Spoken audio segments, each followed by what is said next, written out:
Well, joining me on this particular episode for Rockposer.com is a young man who is the singer and frontman for the Angelo Tristan band, and that, of course, is Mr. Angelo Tristan. Welcome to Rockposer.com.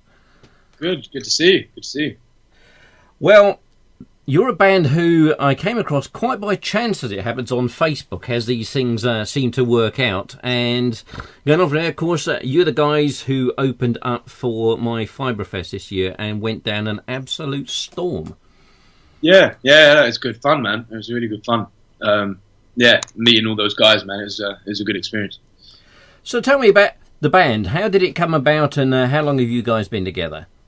Well, I mean, like my personal story, like from a music perspective, I started when I was about 13, 14, and in school, obviously, and met some guys in school and just create bands, just various bands, and tried to come up with some cool names, as kids do, like really corny stuff. And I always had a vision from like the very early age of the understanding of to be able to write songs, you got to learn songs, and then when you write songs, you get to be on a stage performing in front of people. So I already understood that you have to write your own stuff from an early age, and if you want to make it, then forget about being a cover band. So I had a difficult time trying to convince people to kind of be do an original band from such an early age. So I went through a lot of bands trying to achieve my vision and trying to get people on board with my vision. And a lot of the time, people try to take the kind of reins. And I've always liked to be the guy that handles everything and knows where we're going. So I quit a lot of bands, and eventually I just kind of got to a point where I was like, right, well, I'm finding it difficult getting people coinciding with my vision, so I'm just going to kind of recruit players to play for me, as a sense. Basically, I found these guys that I play with now. About 4 years ago, I moved down to Thanet just to kind of get away from London, as it's so competitive down there. And I found that in this sort of area, you've got a nice amount of competitiveness, and you're not too far away from London that you can't go there and learn your craft here and go over there and play. And so I met these guys 4 years ago. And basically, it's just been the most manic ride I've ever been on in my life. I mean, we first got together. It was me, Jack, the bass player, who's the bass player now, and it was another drummer and a different guitarist. And about a month after getting together, just knowing each other for even barely a month, one of the guys got some guy interested in giving us some money and going to America. So we toured America straight away. And obviously, you've got these 22-year-olds all like high on life at the moment, and being told you're going to America and tour and stuff like that, and it's all going, wow, all right, it's going a bit fast. And then eventually, just before that, tensions ran high, and band members kind of got kicked out and threw glasses at each other and stuff like that, as in every band you do. We went to America with a different bass player. He then got knocked out whilst on the American tour by the drummer. So he went home halfway through the tour, which left us without a bass player in America, in a land we've never been to, and obviously trying to make a bit of a name ourselves. We're down a guy, so we've had to hire someone else to play our stuff whilst out there, and that didn't turn out very well at all, especially with shows we were playing, quite big shows. But then we came back, and I got rid of the drummer, and got the bass player that played in America as the drummer, because he was a drummer, and it's just all gets a bit confusing after that. And then basically he went, I got Jack back in and all this and all that, to now, which is now the strongest lineup we've had, I think, in the last 4 years. And we've got Chris Wong, who's the guitarist of Toya Wilcox, and he plays our drumming, and he's absolutely amazing. We've got Louis Carnes on the guitar now, who's a good friend of mine that knew Jack. And so we found that steadiness, but it's taken a good 4 years to kind of get our feet in the water now. So, but yeah, it's been a good journey, man. Yeah. But seeing you guys playing live together, I mean, you gel together really, really well. You're a very tight outfit as a band. It seems that you've all actually played together for a lot longer than you actually have. Well, man, I mean, like, to be honest, Louis, who's the guitarist, and Chris. I mean, if you want any more of those nitpickers, like, you do not you don't have to look further than them, man. Like, when Louis by himself is bad enough, when you put him with this guy Chris, you know, they're the biggest perfectionists. That, I mean, it takes a good probably 6 hours to just sort out what, you know, if it's going to be a semitone there or a tone, like. So I mean, they've really made the music, I think, just live wise, just really tight and on the beat. Obviously, Chris has introduced the click tracks to us, playing live to click tracks and stuff. So we've learned how to really connect together, like on stage, obviously, because we're constantly having to look at each other, knowing that it's that part being played and that part being played, and it's kind of being brought upon us so quick. So we've had to adapt. So yeah, man, but it's made it more enjoyable. We kind of, when you play the songs correctly, you get a different relationship with them. So we're kind of at that stage now where we're interacting through the song. So what led you into this particular sort of, without wanting to pigeonhole you guys, this particular side of the genre? Because, I mean, I guess some people are going to call you Southern rock, some people are just going to call you rock. Yeah. What would you call yourselves? Well, Matt, I mean, you know, you've said it. We've had the problem for however long. It's really, you know, I never know quite how to say it. I always say it differently every time, and I rearrange the words. You know, not Southern rock, but rock Southern. I don't know, but it's kind of, we don't know. I mean, the latest thing we've kind of feel comfortable with is sort of, I don't know, acoustic rock. You know, because that kind of brings in the countryside of my influences. Yeah. And the blues side from Louis' influences, and the collective of the sort of 80s stuff. But obviously, being the songwriter, I'm very, very, very influenced by the countryside. So you've got the 80s versus the country, and then like the Southern, and I mean, but it all comes into one. That's what I mean. It's not obviously all different. You know, like you said, there is a genre there, but it's just, it's in the middle of everything, really. I don't know if it's clever or not, or. No, I think it is, because the point is, you know, okay, a lot of people like to pigeonhole bands, either rightly or wrongly, and it's something that's always going to happen regardless. Yeah. But it's nice to have a band that comes along, and thankfully there are a few bands out there at the moment who have, although there's obviously a lot of influence there, a sense of originality, in the sense of going, you know what, we're just going to do what we want anyway. Well, exactly. I mean, thing is, this is it's been a long time, in fact, since I've heard someone say that it's kind of okay, because all I've ever heard in this industry is, you know, you need to know exactly what you're doing. You need to be this. You need to be that. You need to be placed in a category. And I don't know, you know, I've always had a sense that that's not quite right. I mean, you know, obviously you can't be doing jazz and then in the next album do heavy metal. But, you know, if you keep to the lines, it's okay to be a mixture of everything.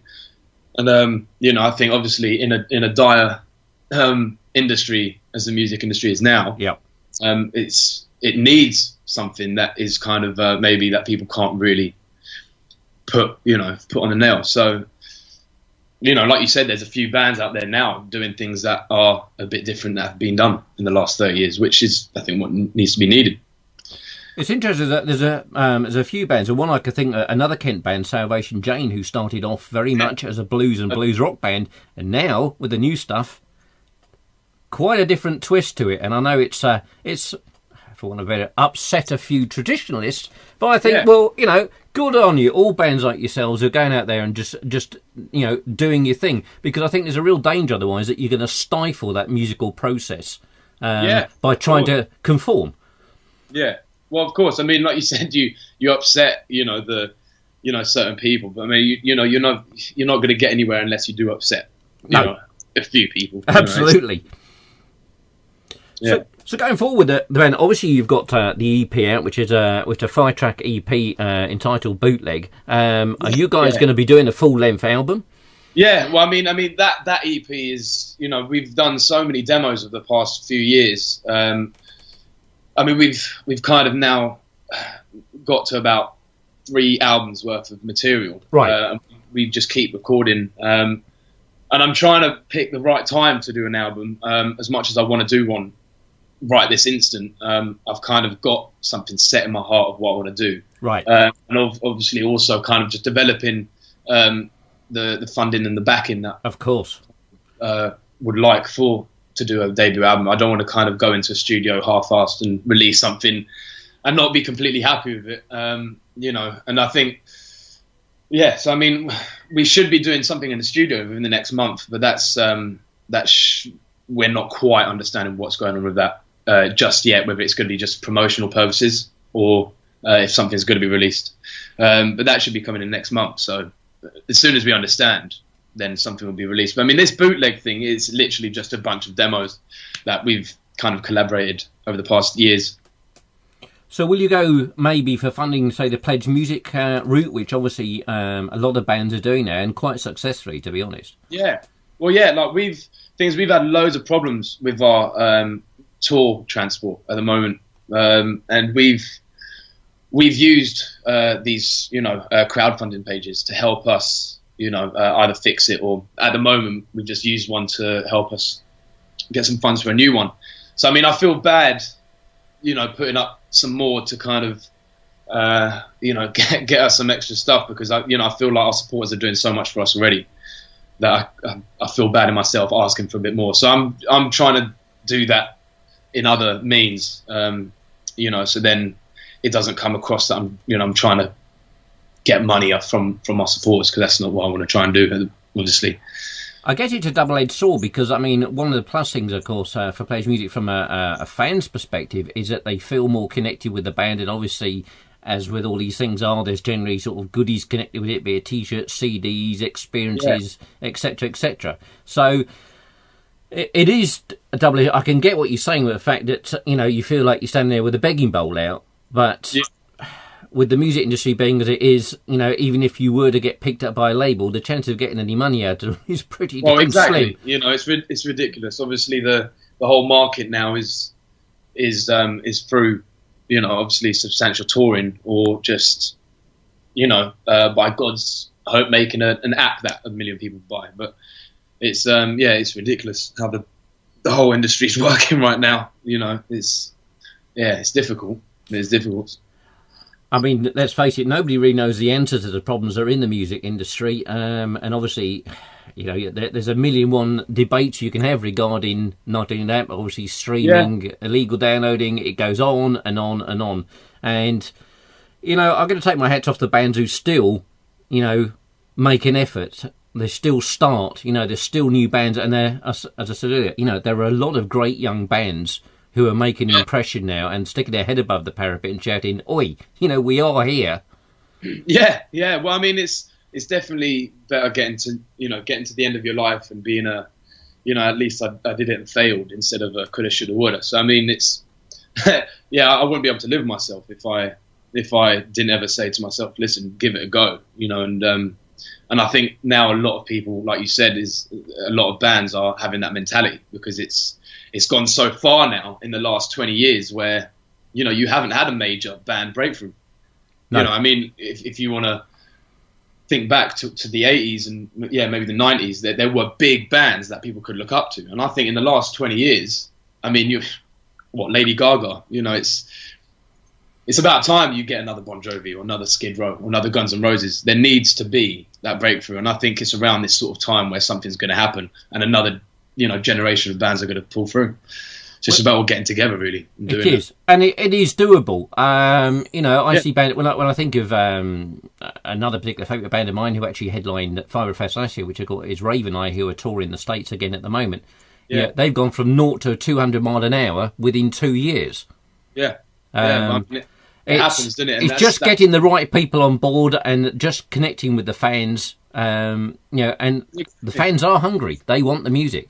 Yeah, well, the way also I look at it, people say, you know, it's about being lucky and it's about being in the right place at the right time. But what, to a degree, the fundamental thing is you know, luck is when opportunity is met with preparedness. You know, you can't have a lucky break unless you are prepared to take that lucky break and shine through. You know, you could be lucky and have someone from Sony or Warner Brothers stand in front of you, but unless you are not kick ass, then they will, you know. So you need to be in that right place in the right time, but be clever enough to be in that place at that right time, but also know what you're doing. And I think because in the last 20 years, the industry's made it so hard for bands to break through, people have really knuckled down and gone, right, okay, how do we do this? And now being serious about it.